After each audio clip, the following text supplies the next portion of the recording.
Cirita dan teman-teman semua, perkenalkan dan terima kasih Cirita atas perkenalannya.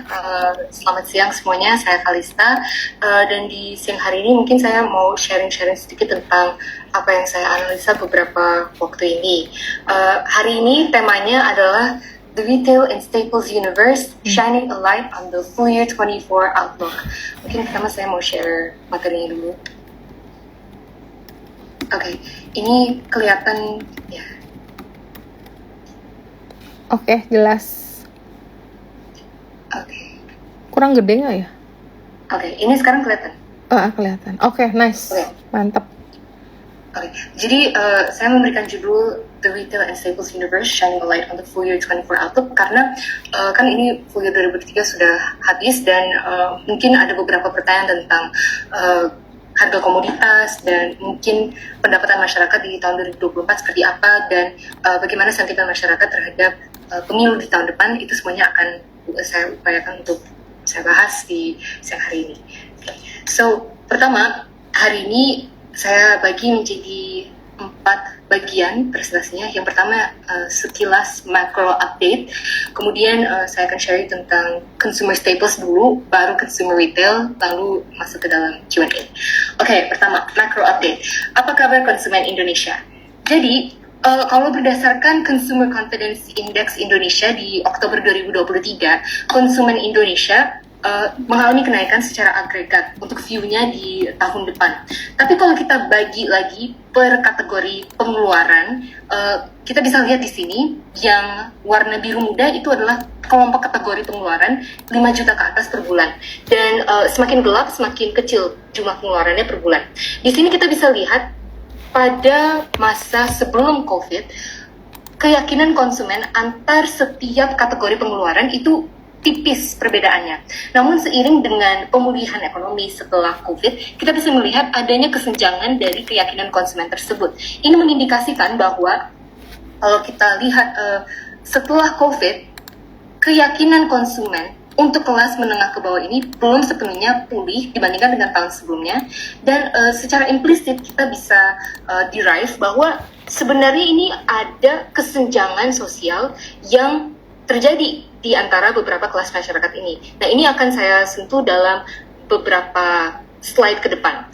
Overall, kalau kita lihat di sini, Consumer Confidence Indonesia untuk semua kategori, baik itu Consumer Confidence, Consumer Economic Condition, dan Consumer Expectation, itu semuanya udah normal, kembali ke pre-COVID level. Jadi sebenarnya yang menjadi isu utamanya di sini adalah isu harga dong. Kalau kita bagi berdasarkan kategori pengeluaran, karena normalnya untuk kelas pengeluaran yang tengah ini dari 1 juta sampai 3 juta per bulan, itu mereka lebih price sensitive dibandingkan dengan yang 3 juta ke atas sampai 5 juta ke atas. Artinya ada perubahan harga yang cukup sensitif, cukup material lah kalau kita bisa katakan. Nah, kalau ditambah dengan pendapatan masyarakat, kita bisa lihat di sini ada kenaikan daripada outstanding pinjaman dari awal tahun 2020 sampai 2023. Kalau kita ingat kemarin pas bulan Januari sampai bulan Maret 2021, tingkat savings dari masyarakat Indonesia lagi tinggi-tingginya karena orang-orang kan ada di rumah, mereka tidak perlu kemana-mana, sehingga keyakinan mereka, consumer confidence mereka lumayan turun. Akibatnya kan mereka mau menabung. Nah, namun setelah COVID sudah mulai kelar, angka daripada savings mereka sudah mulai normal lagi, kembali lagi ke masa pre-COVID. Artinya, tabungan mereka sudah mulai menjadi defisit, udah menjadi net credit lagi. Bisa dilihat sejak Mei 2022 sampai Agustus 2023. Berarti kedepannya bagaimana? Kedepannya kita akan lebih melihat banyak konsumen yang lebih berhati-hati dalam melakukan spending mereka. Kemungkinan akan adanya konsumen yang lebih price sensitive dengan kenaikan harga. Dan kalau dilihat berdasarkan big data BCA, yaitu data transaksi nasabah BCA, dari sejak Januari 2018 sampai September 2023, transaksi konsumennya tentu mengalami kenaikan. Volumenya pun juga sudah mengalami kenaikan ke 14% secara year on year. Namun, kalau kita lihat dari segi value value daripada transaksi tersebut mengalami penurunan. Artinya ada down trading, especially untuk kelas mid to low, pengeluaran mid to low secara bulanan. So kembali lagi, ini terlihat pada perusahaan apa saja. Kalau kita lihat berdasarkan Retail Spending Index Bank Indonesia, secara month on month, pengeluaran masyarakat Indonesia secara volume and value itu stabil untuk makanan dan minuman dan tembakau. Itu dari 2017 sampai 2023 Oktober. Sedangkan untuk other household equipment seperti perabotan itu mengalami penurunan. Baru dia mengalami kenaikan sedikit pada bulan April sampai Oktober. Lalu untuk recreational goods atau barang-barang wisata atau jasa wisata atau contohnya tiket konser lah ibaratnya, itu dia mengalami kenaikan di bulan Januari, April sampai Juli, kemudian dia mengalami penurunan sedikit di bulan Oktober. Sedangkan kalau kita breakdown lagi untuk kategori retail atau pakaian, dia secara stabil mengalami kenaikan dari 2017 sampai 2019, baru turun di tahun 2020 dan baru mulai mengalami kenaikan lagi di 2023. Tapi overall kita bisa lihat ini belum kembali ke masa pre-COVID. Nah, kalau kita bagi lagi secara month on month, ini dia masih mengalami kenaikan untuk semua kategori yang tadi saya sebutkan. Jadi sebenarnya minat belanja masyarakat Indonesia itu ada. Dan kalau kita tarik secara historis, kuartal keempat harusnya menjadi kuartal yang paling tinggi dalam transaksi konsumen masyarakat Indonesia, karena biasanya untuk beberapa perusahaan memberikan tunjangan akhir tahun untuk mendongkrak pendapatan dari masyarakat Indonesia. Selain itu, yang kedua, biasanya pada akhir tahun itu kan masyarakat Indonesia ada yang pulang kampung atau jalan ke luar negeri. Nah, itu akan mendongkrak penjualan. Nah, masalahnya dengan adanya kesenjangan sosial ini, pertanyaan utama yang kita harus tanyakan adalah siapa yang terdampak, perusahaan apa yang terdampak, dan apa yang menyebabkannya.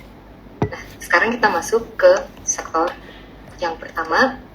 Oh ya, dan perlu kita lihat di sini, belanja konsumen Indonesia sebenarnya udah mulai mengalami pemulihan. Ini adalah indeks belanja konsumen BCA dibandingkan dengan Januari 18 sampai Januari 19, itu agak mirip patternnya, udah mulai masuk ke masa normalisasi.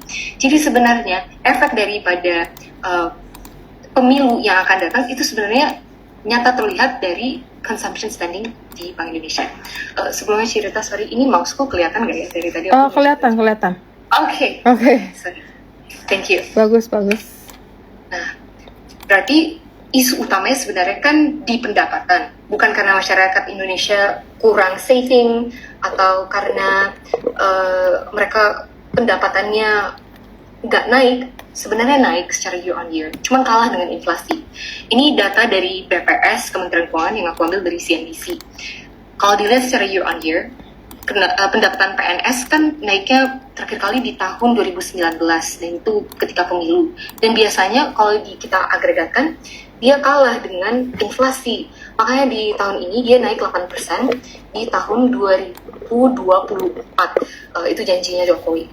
So hopefully itu bisa membantu layer yang ini, layer spending yang ini, 3 juta sampai 4 juta yang warna ini. Dari sini ke sini, harusnya itu bisa membantu itu. Lalu bagaimana dengan kelas pengeluaran 1 juta sampai 3 juta? Nah, kalau kita lihat secara seasonally, ini ada data consumer confidence yang aku tarik mundur sampai tahun 2012.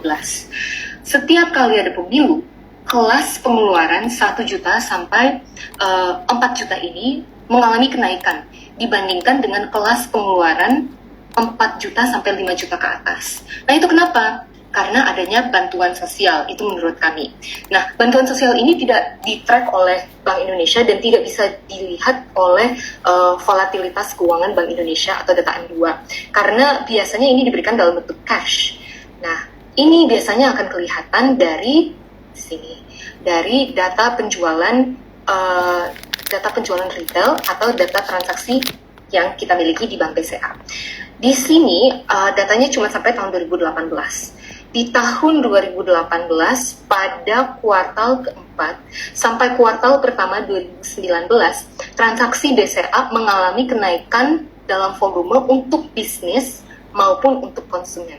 Jadi penjelasan singkat, data transaksi BCA ini dibagi jadi dua, yaitu data transaksi konsumen dan data pendapatan perusahaan.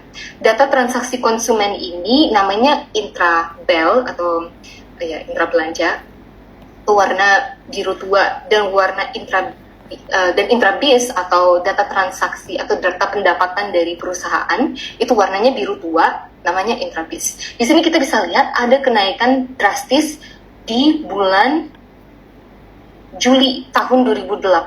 Setelah bulan Juli tahun 2018 dia naik. Nah, ini berarti pengeluaran daripada partai politik itu udah mulai dari sejak bulan ini sampai kepada hari raya Lebaran, di mana dia naik lagi. Tapi kalau kita exclude Lebaran, dia turun sedikit setelah adanya election. Nah, artinya kemungkinan akan ada pola yang sama di tahun 2023. Jadi kalau kita kombinasikan kedua insentif pendapatan bagi kelas menengah ke atas dan kelas pendapatan 1 juta sampai 3 juta per bulan menurut Bank Indonesia, maka kita bisa mengharapkan consumer staples dan consumer retail dapat menjadi beberapa sektor yang benefit dari election period tahun depan. Kurang lebih seperti itu micro update-nya. Lalu kita masuk ke sektor update. Yang pertama adalah consumer staples.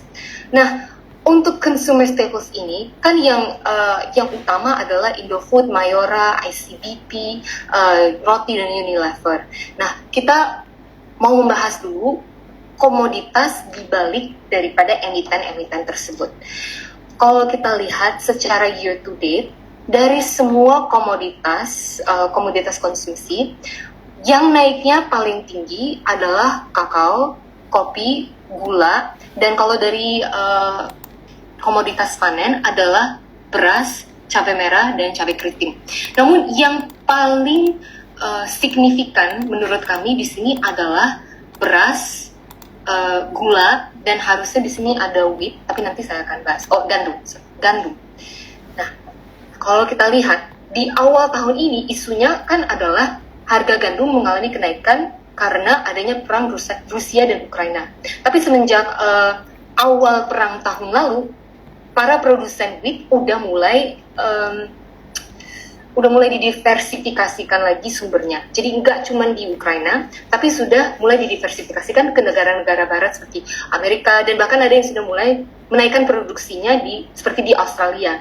Jadi ketika ada pemberhentian dari Black Sea Grain Deal pada bulan Juli lalu, harga kenaikan daripada wheat tidak sedrastis pada awal perang Rusia versus Ukraina, karena stok daripada gandum secara global udah mulai normalisasi. Nah, kenapa saya point this out? Karena dengan adanya tensi geopolitik internasional yang tidak bisa dipungkiri sedang terjadi saat ini, saya mau point out bahwa harga komoditas sekarang sudah lebih stable dan sourcesnya juga sudah lebih terdiversifikasi. Sehingga kalau seandainya terjadi isu seperti ini lagi, harganya kami yakin tidak akan melonjak tinggi seperti awal-awal perang Rusia versus Ukraina.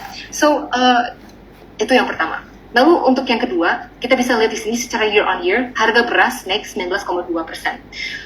Kenapa ini bisa terjadi? Kalau kita lihat isu yang pertama adalah adanya El Nino. El Nino di Indonesia ini udah berlangsung dari sejak pertengahan tahun 2023, bahkan mungkin lebih awal lagi. Nah, dampaknya apa? Dampaknya adalah yield dari panen beras harusnya menurun. Dan ini juga terlihat pada yield panen di India, di mana pada awal tahun 2023, awal first half 2023, mereka melakukan ban daripada ekspor beras secara internasional untuk beras non-basmati. Dan kalau kita lihat di figur sebelah kanan sini, importer nomor 1 untuk beras Indonesia datangnya dari India, kemudian dari Pakistan, lalu dari Vietnam. Ini data per tahun 2022. Namun sekarang dengan adanya ban dari importir beras ini, obviously sekarang Indonesia mulai beralih ke negara-negara lain. Namun isunya sekarang adalah bukan cuma Indonesia yang mencari beras daripada negara-negara ini, tapi juga ada beras dari Uni Eropa yang bahkan berlomba-lomba untuk mendapatkan level beras yang sama.